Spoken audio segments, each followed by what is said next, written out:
except for Mindy. Because Okay, Mindy's going to speak first. What? Can you guys see me though? Because my screen is completely blank. This is I see you. okay, cool. I can't see anybody, but when it's my time, I'll just start talking, I guess. Okay. Okay. Well, first of all, okay, so everybody gets muted, right? Okay. So first of all, thank you for joining me. This is my maiden voyage here. I hope that I don't embarrass myself. But first of all, I want to thank the participating artists that are going to be speaking today. I appreciate you taking the time. First of all, you gave me awesome work for the exhibition. We've been able to sell 4 pieces so far, which I think is pretty cool. So what I'm going to do is I'm going to forward the video right now. Come on. And I'm going to take it to where Mindy can start speaking. Hang on, whoop.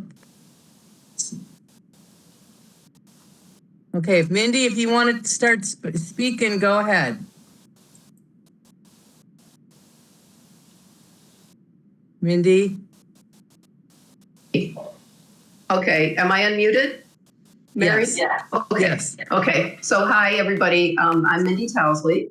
I, as cut paper, for our acrylic on paper. You know, abstraction has to start with something that are around me in my life. So still, I have a center, and those drawings, and these other pieces that Mary, if you could just yeah, thanks. Okay, so photographs of a lot of things to me in some way. They're usually kind of sculptural.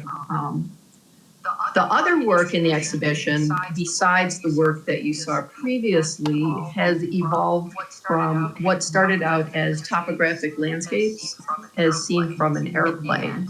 And then I began drawing using mechanical tools, draftsman's tools, like templates of circles and ovals. And the landscapes became concerned with the part of the landscape that we see but don't really notice. Wires, satellite dishes, microphone towers. And I photographed a lot of those too because I find them really interesting. And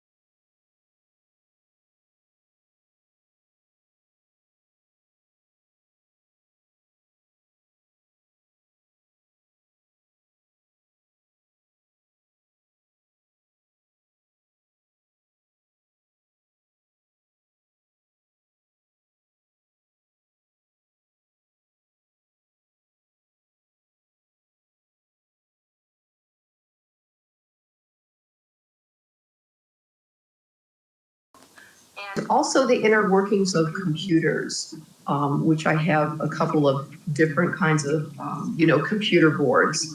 So schematics, motherboards, what does your phone look like if you take it apart? So I kind of consider these like micro landscapes of things that you maybe don't think about, but we use them constantly and our lives really depend on them now.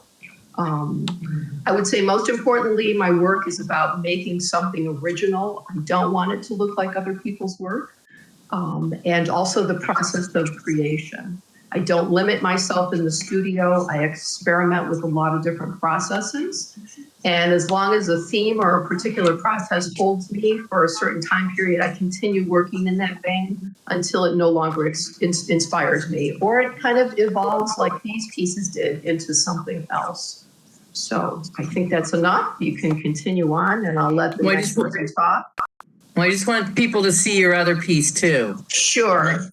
Yeah, so this is a larger piece based on those like similar smaller pieces. And it is on canvas board, but it does incorporate paper in front of it too.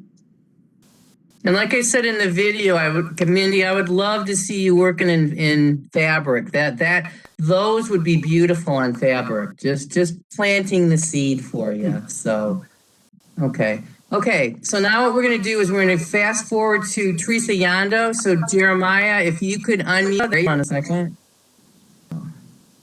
Teresa.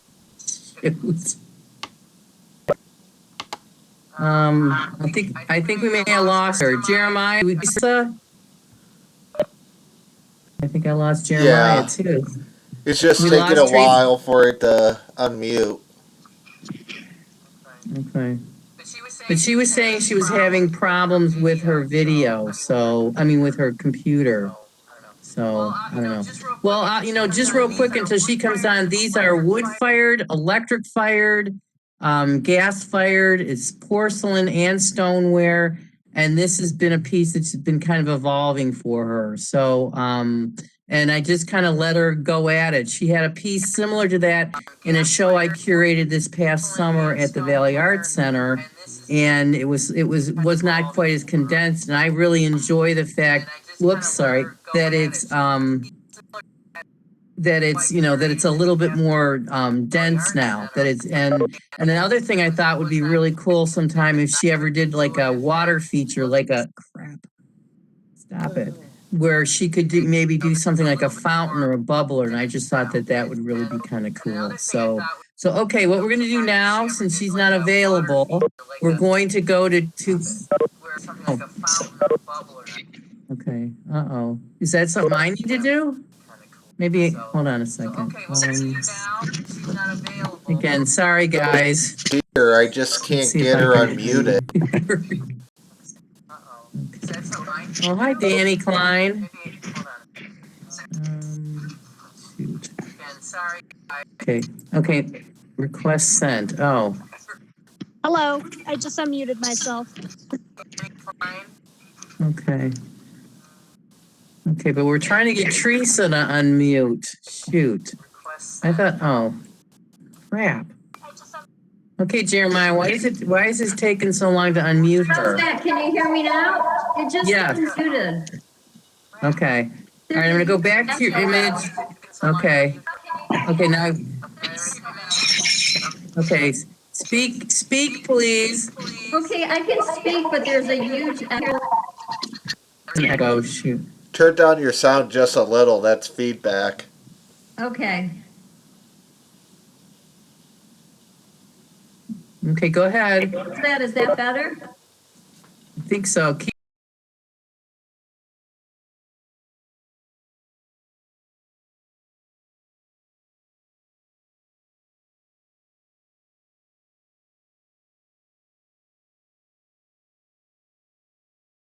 talking. Can you still hear me? Yes. Okay. It's really soft on this side, but there's not as much feedback. Okay, I can hear you great. Can everybody else kind of hear? Thumbs up if you can hear. Yeah, okay. Okay. I'm reading from script. Okay. So, hi, my name is Teresa Yondo. I live in Novelty, Ohio, also known as Russell Township, which is just 12 miles south of Lakeland Community College on State Route 306. I'm a studio artist, primarily working in clay, and an object maker. Some of the objects I make are functional, like cups, and some sculptural, like lily pods. I've been working with clay since 1978 and began this clay journey here at Lakeland Community College with Professor George Samoji. A couple of years ago, I committed more time to growing plants from seed, mostly for food. I started saving and swapping seeds and digging in the earth. All this activity began influencing my clay work. I began making more sculptural organic objects like lily pads, pods, spheres, and orbs, like you can see in the picture here. It's my artistic interpretation of what you might find in a forest, an ocean, a tide pool, or other earthly biospheres. As this installation of objects is continually changing, it seemed appropriate for the title to be Evolving Earthly Objects. The work is all about exploring organic shapes, textures, and colors to create a bubble of light, which also extends to the material that I use. I've been using porcelain, stoneware, and raku clays. I forgot to mention that there is a little bit of clay in there that's raku. Glazing work with slip stains and underglazes and overglaze, firing work in gas, wood, and electric kilns. And all this has been extremely helpful to my creative process, sparking new ways of thinking and creating. Exploring earthly objects at this year's 2021 consists of approximately 120 objects, and I'm still making work, so stay tuned. Thanks so much for the opportunity, Mary and Lakeland. And that's it.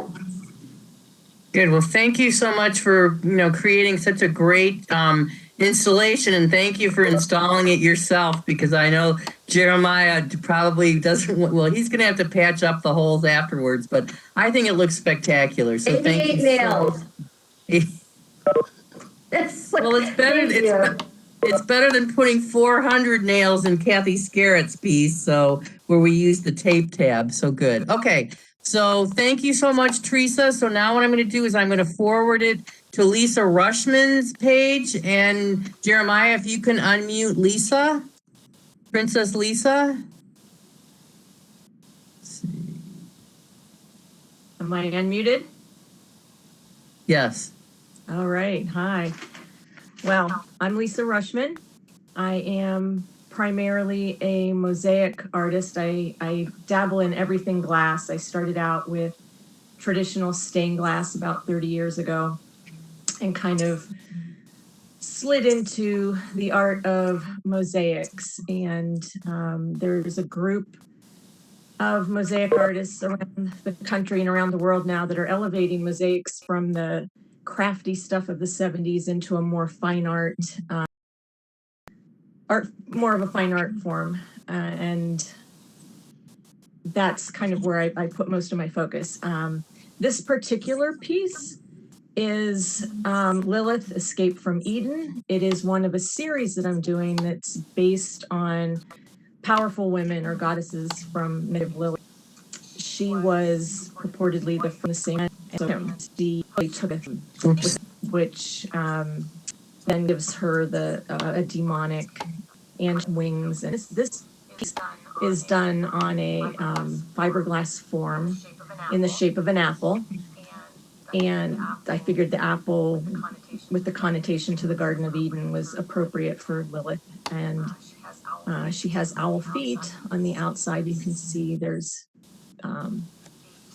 feet that are of an owl.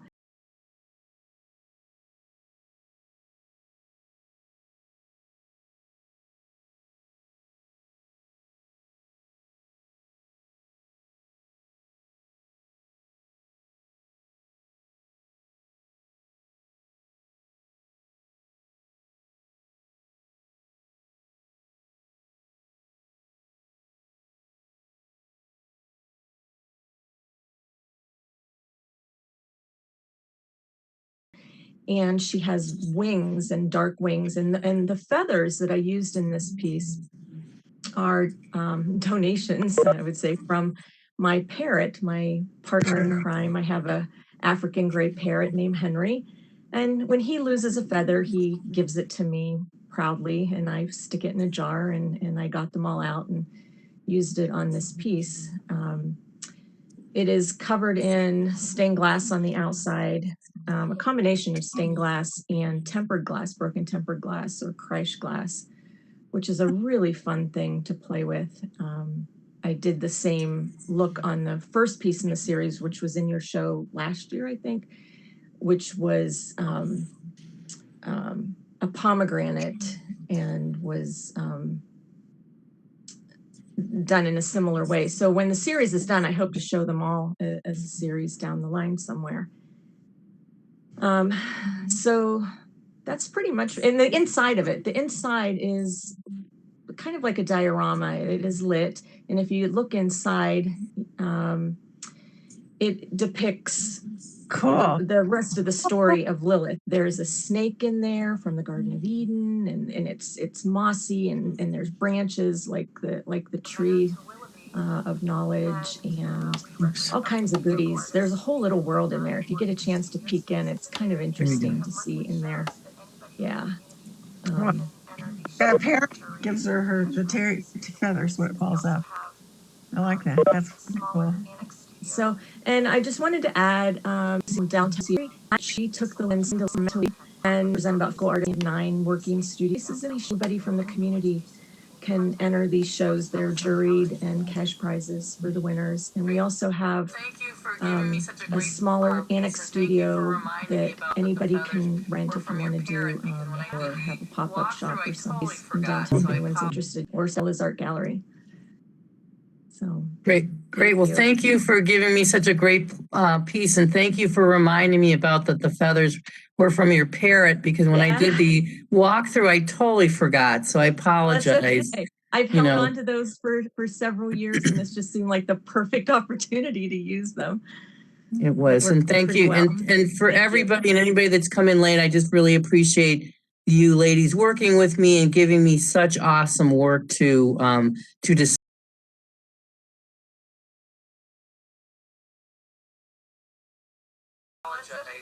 I've held on to those for several years, and it just seemed like the perfect opportunity to use them. It was, and thank you, and for everybody and anybody that's come in late, I just really appreciate you ladies working with me and giving me such awesome work to display. So the next person up and what's on the screen now is Deb Silver, and I think I unmuted you, Deb. Can you? Yeah. Oh, good. Okay, so I'm gonna play it now. Okay. No, let's try. Okay, we're good. Hi, I'm Debra Silver. These are all hand woven. I've been really interested in showing the work of basically cultures that either don't exist anymore or cultures that are have been changed because of the influence of modernization or colonization or Christianization. So this piece is 1 years now, and they left Celestial with the sorry band. It's a spirit vessel that they found a lot of these. The piece at row is. I'll go back. Hold on. And I did my man cultures, past cultures. So I placed my friend Hillary inside this vessel. She has a lot of disabilities, and especially because of pandemic.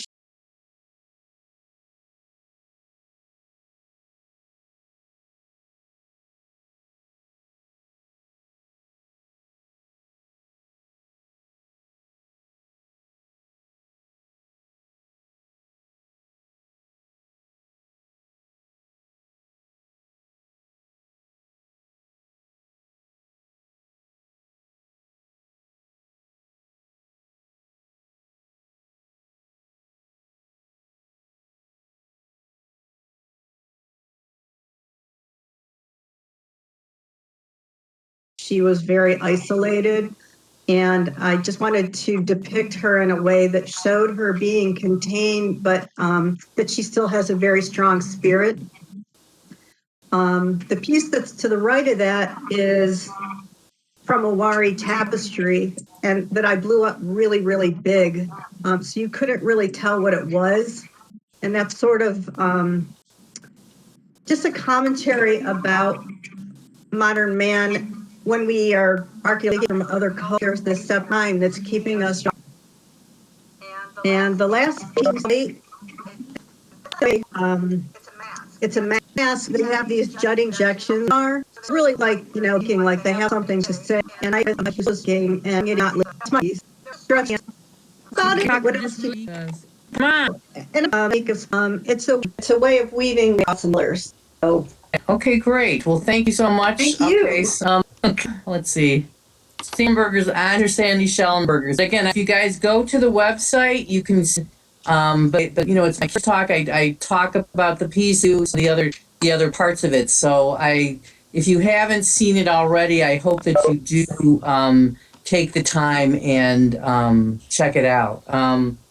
Okay, okay. So the next person. I don't think Tricia Commons with us yet, so we might have to. Is Tricia there? Oh, you are? Yeah. Okay.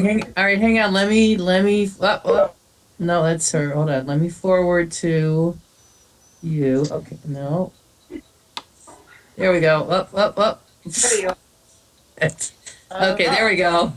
All right, this is Trisha Common. So Trisha, if you'd like to say something. Hi, everybody. I'm very pleased that I've got Ms. Mary selected for the Women's Invitational at Lakeland. And this one is got and oh, do it, switch it that way, and we can all right. It to. So I'm doing this technical. Yes. So now there we go. So this is a Giclée print that I did of Pretty in Pink for a group show here at Murray Hill. It's called One Subject, Different Visions. And we're having an here at Murray Hill in my studio. And this is a little example of what we're showing. Is it?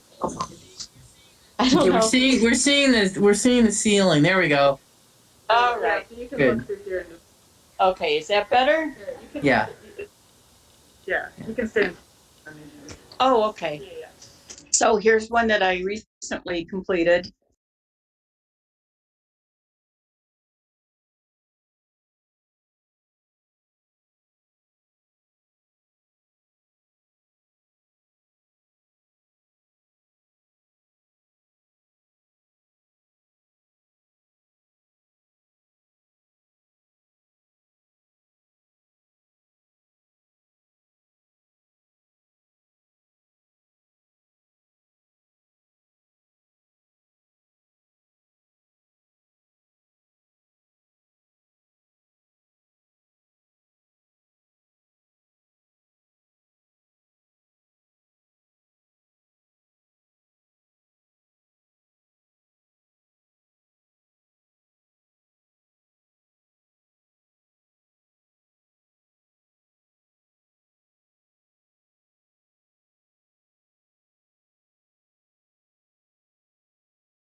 At the easel. And this is an example of two other artists' work that showed different visions of the same model. And then we've got Murray Hill, landscapes from out, Tony Fiderio, me, and Judy Lester. And we're in the middle of a today, and but this will give you an example of what we have here, and it will be by appointment only until April 10th. Will be open. Can you speak just a little bit about the pieces that are in the show? Because right now I'm showing the painting of the guy. Okay, that's called Dark. And I was really kind of scared by him when he showed up to model, and that feeling kept coming through. So Okay, Deb Silver, don't you think that looks like your husband?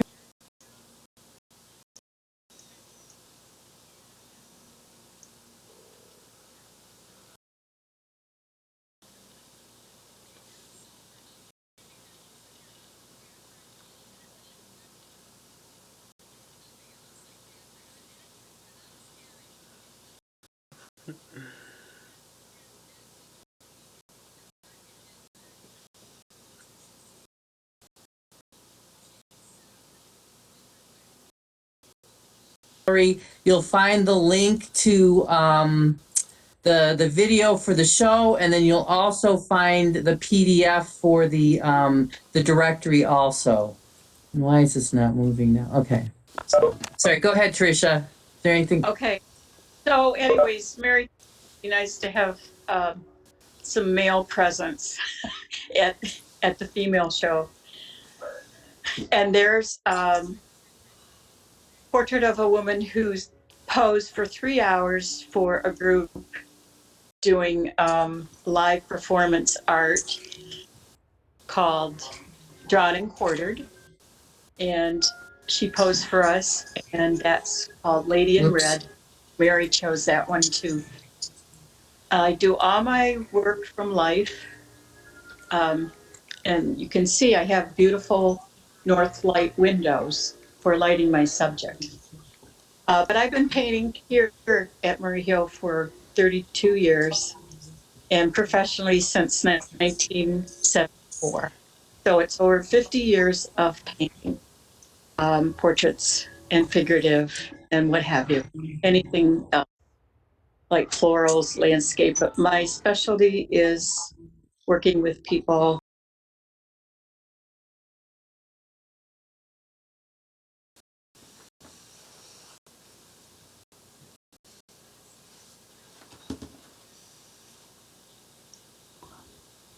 From life. And that is all I have to say, Mary. Okay.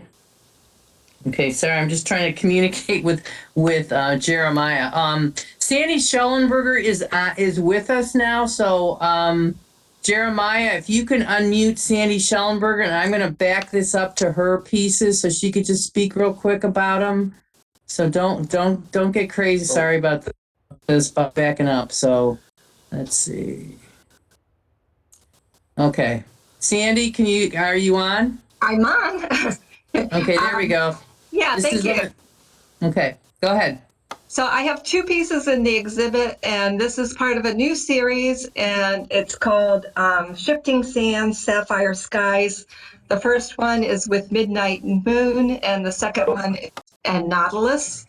And I've done using shibori techniques that was just out, and then overdyed into the pieces were. So shibori is an ancient technique being used, and I'm trying to use it in a more modern way. And the series is like the shifting energy in the world, and I feel like more positive energy. So this was, yes, made from the 2020 to the beginning of 2021. And ours, can you talk a little bit about how you created the die, or they, how? Some of it's folded, clamped, then discharged, and some of them are like put on a PVC poles, like it's called a rashi shibori. So you scrunch up the fabric.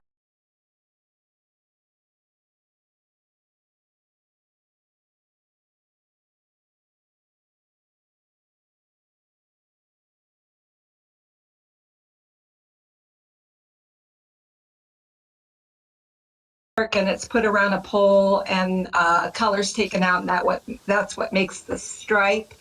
And then also some traditional tie-dye techniques were used as well. So Okay, and just to help promote you, Sandy does teach workshops at Praxis sometimes. You teach out of your studio at Conneaut. You're part of the Textile Art Alliance with the Cleveland Museum of Art, I think. So with any of you guys, you can, most of you guys have websites. I encourage you guys to check each other out. If you need contact information, I'd be happy to share that with you. And during the week, I will be sending all participants in the show a doodle poll so we can sign up for you guys to come and pick up your work. So thank you so much for participating. So what I'm going to do now, okay, you guys might want to look away while I forward this, because now we're going to be talking. We're going to be talking with Susan Shy. Lucky, are you with us? Let's see. Jeremiah, can you unmute Susan Shy? I unmuted me, I think. Okay, we did. Okay. Now it looks like I'm still muted. Can you hear me? I can hear you. Okay, that's good. Hold on. Let me get you up. Whoa, here we go. So hopefully, let's see. Okay, there we go.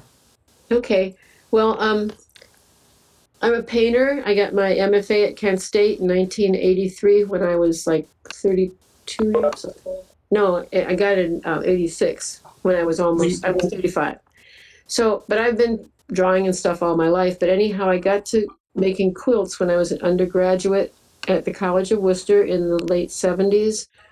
Miriam Shapiro was a big influence on me. She was a big feminist advocate for women instead of just artists. It really resonated with me.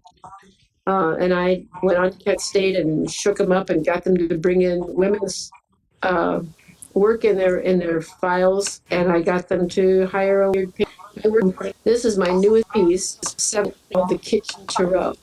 It's a tarot deck which has 88 cards. They're in various sizes. There was a publication of the major cards that came out, and probably never get to publish show cards and on my. But anyhow, they're various sizes. Even though I can cry vertical rectangle, vertical work tarot cards, but I got so I don't think it published or not. They're going to be. So this is my newest piece, and it's about. It was going to just be about the election going and the people that they had chosen for their cabinet. The process of it had the January 6th insurrection at the Capitol building, and I found myself unable to not write about it. I know that my quilts get censored for places for my radical politics. And I thought, this isn't really radical politics. This is basically current. And I happened to try to only facts, ma'am. And I did. I also wrote about the people getting the first shots. You can see the woman in the lower center who's giving a shot to another woman. They're both nurses in New York. Some of the first people that got shots. I'm not sure if it's the very first person, but it's the first picture I saw of someone getting a shot, and the date's on there and tells the story. And I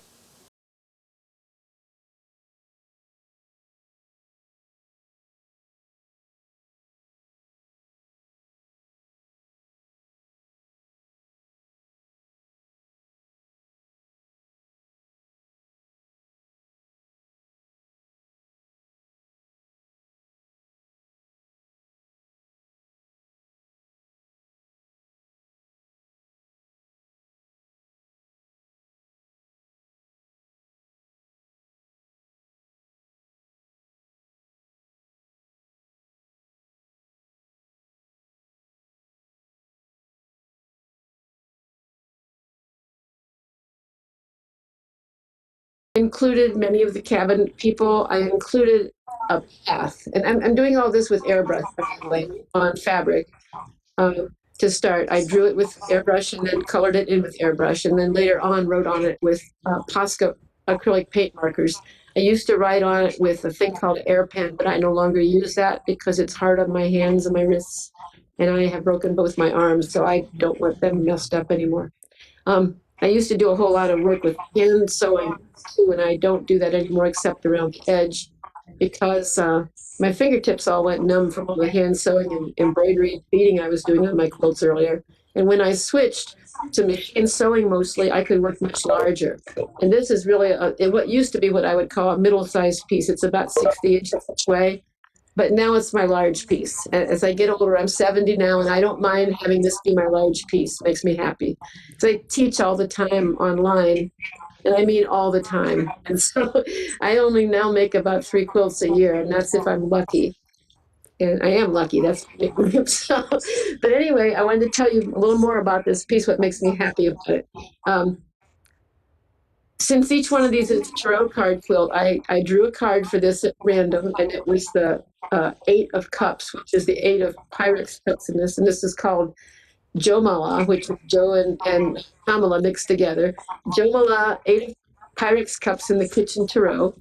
And so I didn't look at the meaning of the card yet. I just drew it. And when I got around, I drew this path. It starts in the bottom left and it goes up, up, up to Ida B. Wells, who is an angel over the whole thing. She's extremely happy that these two have gotten to the presidency.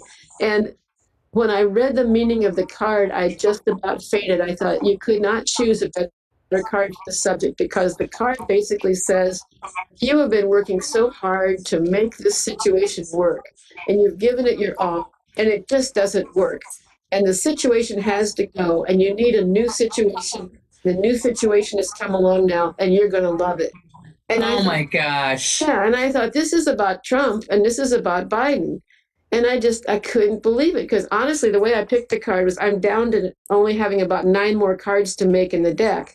And so now I only have 2 or 3 choices in each of the suits, the 4 suits. And so I picked the 8 of these Pyrex cups, and I didn't even read it at the time. And I just thought, man alive, that one scores. That makes me feel really good when I find something that synchronizes, like I'm always into synchronicity. So up that path, all through the quilt, I write things that I've found in different places for the meaning of the 8 of cups. And I was very happy. And am I talking too long? Do you need me to quit? Because I can. 1, 2, 3, 4. We still got 5 more people. So you know what? If people have specific comments, we can have you talk at the end. Yeah, that's and then anyway. I just thank you publicly for letting me take a little longer to finish my piece and get it to you, because I could get so much more of the news about this whole process and the.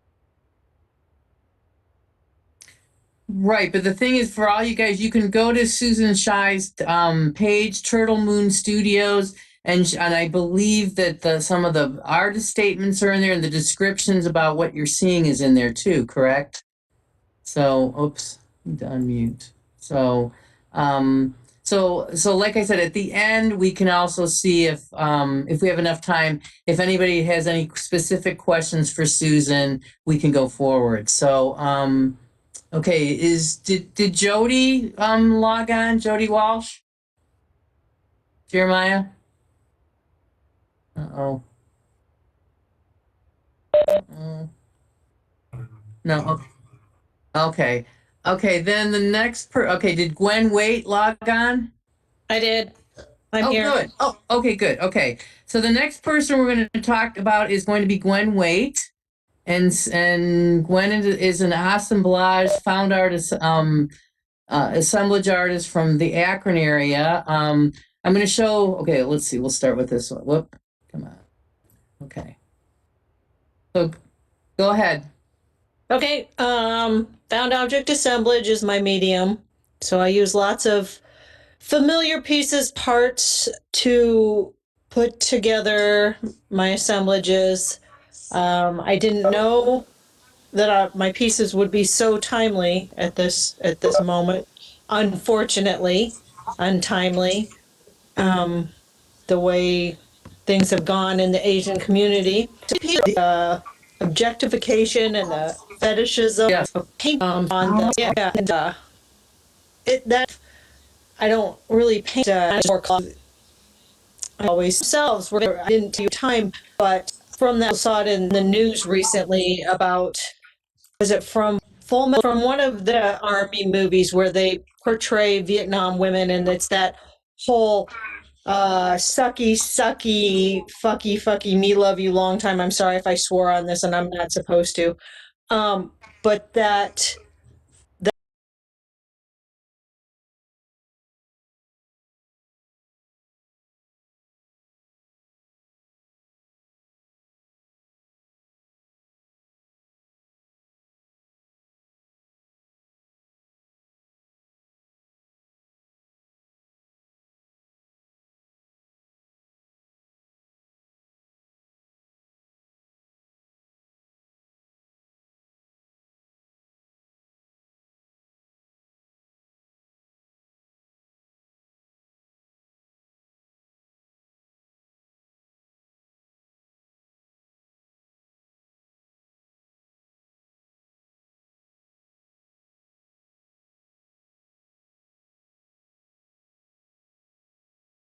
whole thing, or that me so horny idea, those shoehorns are that kind of like play on words, the horn and the shoehorn and the me so horny. And so people couldn't quite see that. But then also, what do you put your foot in when you're using a shoehorn? It's a heel. So these people should feel like heels when they think all of these horrible racist thoughts.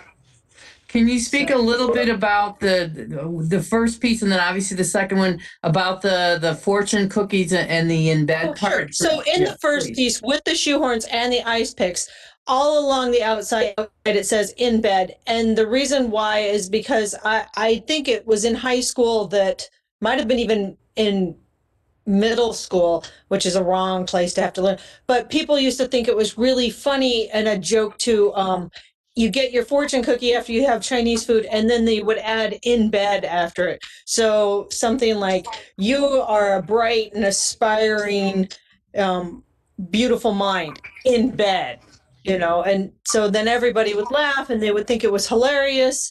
And so in my piece, it's a letter box, a printer's box drawer, and inside there's a blue foil, and then on top of that are fortunes that I have kept, and then around the ice picks are the words in bed, and they're on the ice picks because it's that whole idea of how ice picks chip away little by little at a large block of ice, and it's the same way that these little jokes, racist ideas and objectifications, and that's what I had to hear so much as a kid.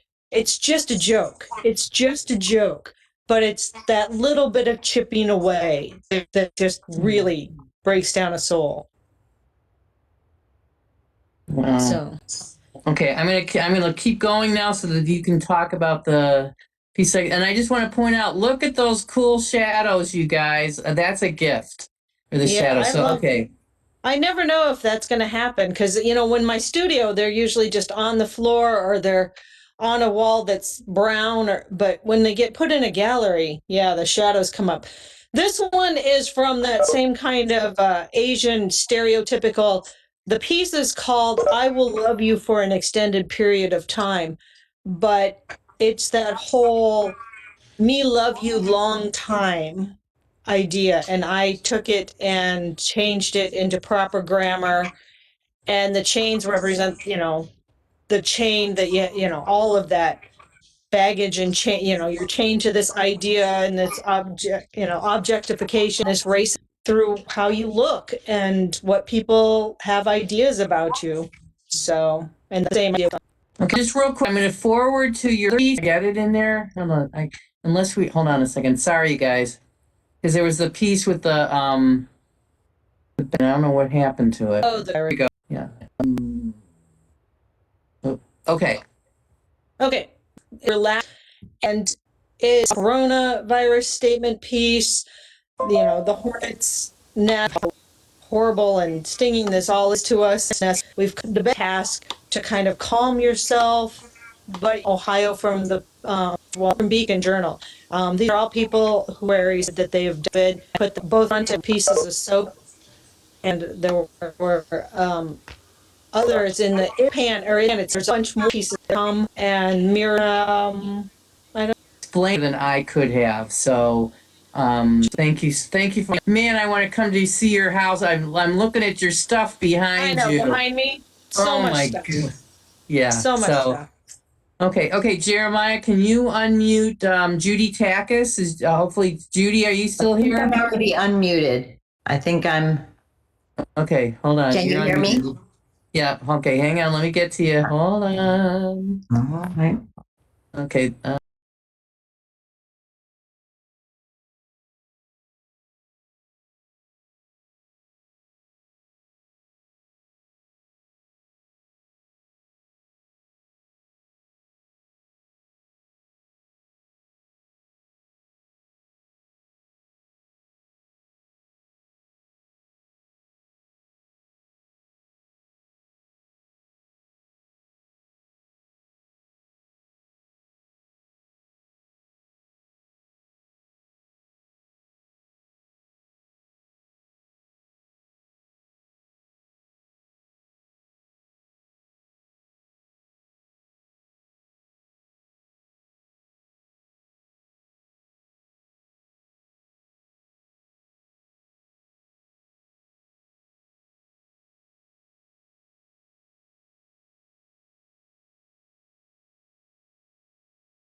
There we go.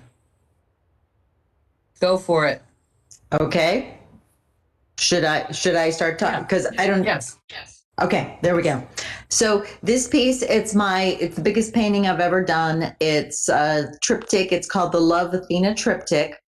And basically, it kind of bridges the gap between my chicks with balls. This one in particular, as I've been researching some of these mythological stories, has emerged as sort of bad, sort of the jealous goddess, appearance like, and bust that whole concept of a woman allowing other women to be there with her or to share the power is what's kept groups of wise women from being in power. You know, in small village contexts, women can, and in like kitchens and things like that, women can work together in PTAs. In larger men, they're bored themselves. We get, you know, we don't need any, and only one allowed. And the concept that this, you know, paintbrush to power them, and all the posts, particular for the Athena Triptych, came from my Chicks with Balls project.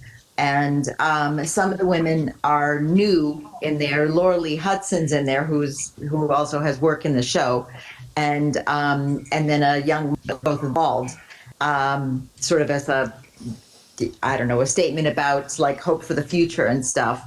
And everybody's holding a shield that represents their particular strengths and struggles and reflects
things that you know that I felt were significant. So there's a lot of iconography and symbolism in this painting.